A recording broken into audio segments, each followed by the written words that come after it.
अरे जवन गोली तोरा राइफल में भराई रहल निषादे जी के लड़का शौकीन आई रहल।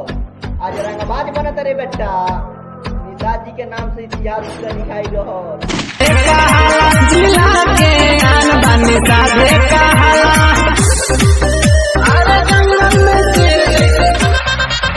अरे रंगदारी होके चाहे गुंडागर्दी, सबसे पहले इनका नाम आवेला।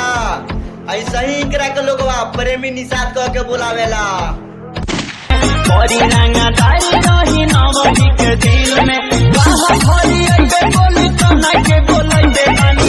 अरे कितनो लगैला से गठबंधन, तनी के कुछ ना बुझाइल।